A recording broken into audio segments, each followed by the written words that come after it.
Another day, another HOA problem. It was a crisp Saturday morning when I walked out to my porch with a steaming cup of coffee in hand, ready to enjoy a quiet weekend for once.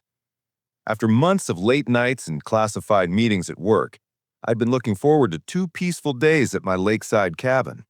But apparently, peace and quiet are foreign concepts to my HOA. I had just started trimming back some overgrown hedges along my property line when I noticed a familiar silver SUV idling by the curb. Behind the wheel sat Karen Wilkins, HOA president, self-appointed neighborhood spy, and a woman who could turn the phrase "good morning" into a verbal subpoena. She was leaning forward in her seat, eyes narrowed, phone pressed to her ear. I shook my head and went back to work, but within 10 minutes, the sound of approaching sirens cut through the crisp morning air.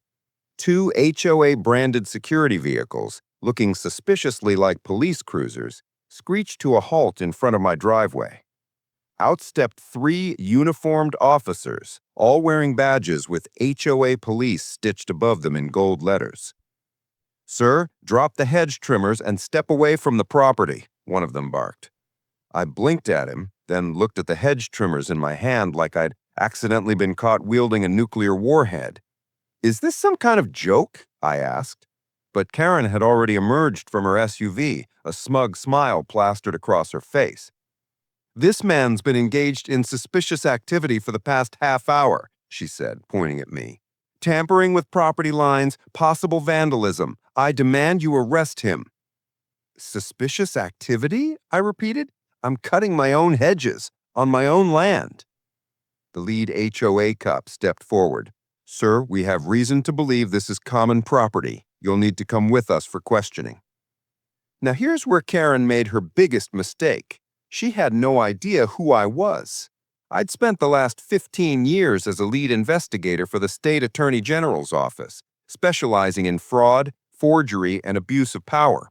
I'd put actual law enforcement officers in prison for less than what she was trying to pull. I calmly set down my trimmers, reached into my back pocket, and pulled out my leather badge wallet. The gold shield inside caught the sunlight, and the expressions on the HOA cops' faces went from confident to "oh no" in half a second. Funny thing about accusing a state investigator of trespassing on his own property, it tends to backfire. Karen's smile faltered. I didn't know," I cut her off. "You should have, especially since you've been caught on my security cameras trespassing 3 times in the past month." I pulled my phone from my jacket and tapped the screen. Within seconds, high-definition footage of Karen lurking around my property played for everyone to see. Her peering into windows, taking photos of my mailbox, even stepping into my backyard at night with a flashlight. The HOA cops exchanged uneasy glances. Ma'am, this doesn't look good," one muttered. "It's about to look a whole lot worse," I said, dialing a number I knew by heart. "Hey, Johnson?